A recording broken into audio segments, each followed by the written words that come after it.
Huwag kang maghabol sa pagmamahal ng ibang tao.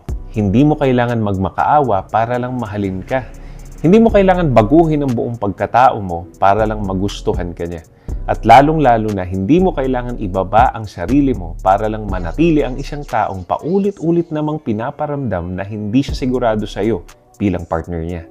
Alam mo, real talk lang. Kapag kailangan mong habulin ang isang tao para lang piliin ka, malinaw na agad yun na yung sagot niya. Kasi ang taong gusto ka, hindi mo kailangan habulin dahil kusa siyang lalapit sa'yo.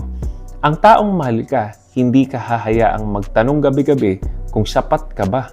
Maraming tao yung naguguluhan sa ganitong sitwasyon eh. Iniisip nila na kapag mas nag-e-effort sila, tapos nagbibigay, tapos nagtitiis, darating din yung araw na mamahalin sila pabalik ng parehong paraan.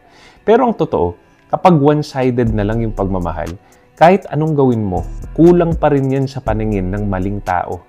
Alam mo ba na habang hinahabol mo siya, unti-unti mong sinasacrifice yung self-worth mo. Yung mga boundaries mo, binabali mo para lang hindi siya umalis. Yung standards mo, binababaan mo na para lang pumasa kahit red flag siya. At yung self-worth mo, lagi mong tinataya kapalit ng konting atensyon niya.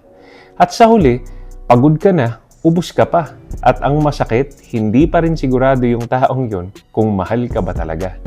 Hindi pagmamahal ang palaging ikaw ang nag-a-adjust. Hindi pagmamahal ang ikaw lagi ang naghahabol, nagsasorry kahit hindi mo kasalanan, nagmamakaawa na please, huwag mo kong iwan. Hindi healthy ang relasyon na ikaw at ikaw lang ang lumalaban para lang hindi kayo magkahiwalay. Ang tunay na pagmamahal, hindi kailangan ipilit.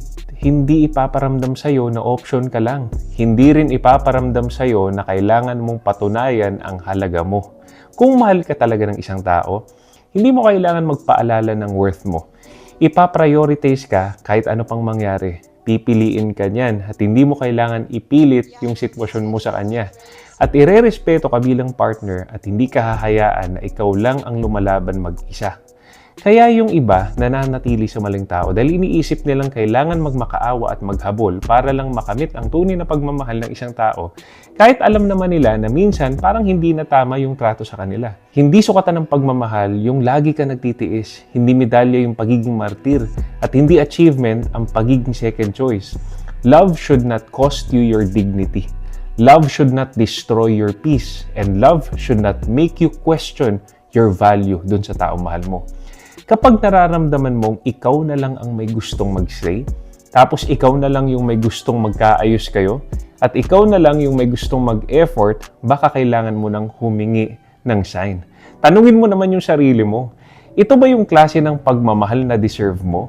Alam mo, hindi ka naman mahirap mahalin. Nasa maling tao ka lang. Darating din yung tamang tao na hindi mo kailangan habulin. Yung hindi ka papahirapan para lang maramdaman mong mahal ka. Yung hindi ipaparamdam sa'yo na kulang ka at yung tatanggapin ka ng buo. Hindi dahil nag-adjust ka, kundi dahil ikaw yan. Kaya huwag kang maghahabol, huwag mong ipilit, huwag kang magmamakaawa, huwag mong isuko ang self-worth mo kapalit ng taong hindi sigurado sa'yo.